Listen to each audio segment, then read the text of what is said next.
Bismillahirrahmanirrahim. Allah Teala Kur'an-ı Kerim'de Furqan suresinde 28. ayədə buyurur, bəziləri qiyamət günü həsrətlə belə deyəcəklər. Ya veylətə leytəni ləm ətəxiz fulanən xəlilə.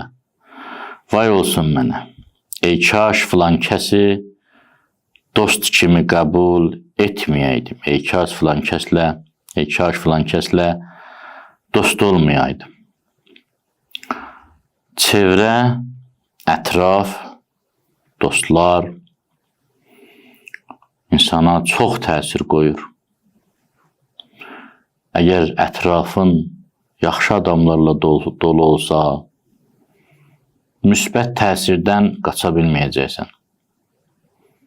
Yalnız onlardan uzaqlaşsan, o müsbət təsirlərdən uzaqlaşa bilərsən.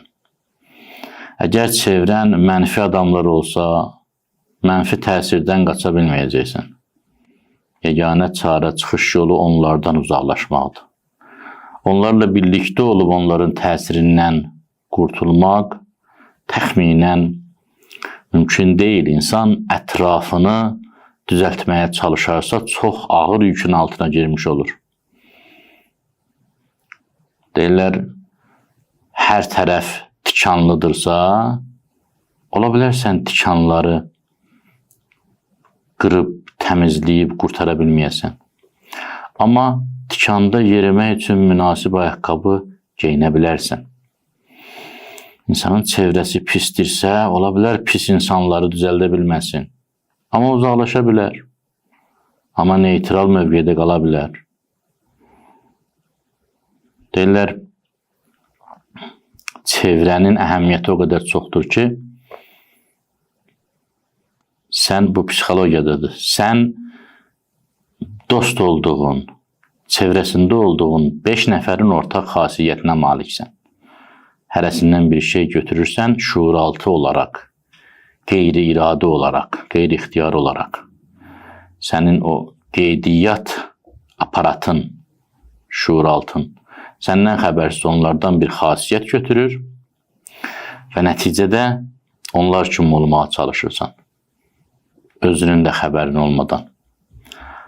Ətrafı, çevrəni düzəltmək o qədər əhəmiyyətlidir ki, Allah Quranda filan kəlməsini işlədib, buyurur ki, qiyamət günündə deyəcəksiniz, ya veylətə leytəni ləm ətəxiz fulanən xəlilə.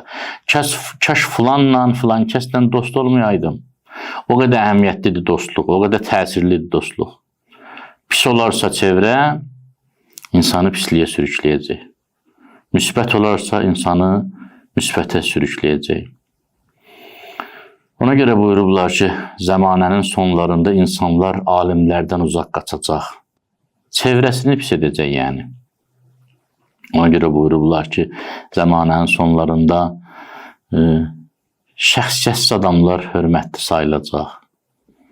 Şəxsiyyətlər avam sayılacaq, bacarıqsız sayılacaq, əski sayılacaq.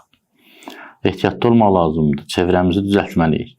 Çevrəmizə elə adamları yerləşdirməliyik ki, onlarla oturub durmaqdan həm faydalanaq, həm həzz alaq. Qarşılıqlı fayda verək bir-birimizə. Hədisdə var, o adamla oturub durun ki, onu görəndə Allahı xatırlayasınız. O adamla oturub durmayın ki, o sizi dünyaya sövq edir. Yalancı ilə oturub durma ki, sənə yaxını uzaq yaxın göstərər. Qorxaqla oturub durma ki, səni qorxaq edər. Xəsislə oturub durma ki, səni xəsis edər. Səxavətli adamlarla oturub dur, doğru adamlarla oturub dur. Cəsarətli və ağıllı ikisi birlikdə. Cəsarətli və ağıllı adamlarla oturubdur. Nəhayət bu sözümü bir gözəl deyimlə bitirmək istəyirəm. Çox müdrik bir şəxs deyib ki, həyatda, sənin həyatında ən yaxşı adamlar o insanlardır ki, onlarla bir süfrədə oturanda çayın soyuyur, amma qəlbin isti qalır. Yəni, o qədər onunla söhbətə başın qarışır ki, sən onu o qədər çox sevirsən ki, o qədər xoş təsir bağışlayır ki. Qarşına qoyulmuş çay soyuyur, amma çaya ehtiyac durmursan. Çünki qəlbin istidir, qəlbin yaxşıdır. Sənin o susuzluğun, teşnəliyin aradan qalxıb. Allah bizim hamımıza müsbət dostlar nəsib etsin. Bizə müsbət təsir edən dostların çevrəsində olaq. Xüsusilə Əhl-i Beyt əleyhissalamın dostluğunu Allah bizə nəsib etsin. Allah amanda qalın.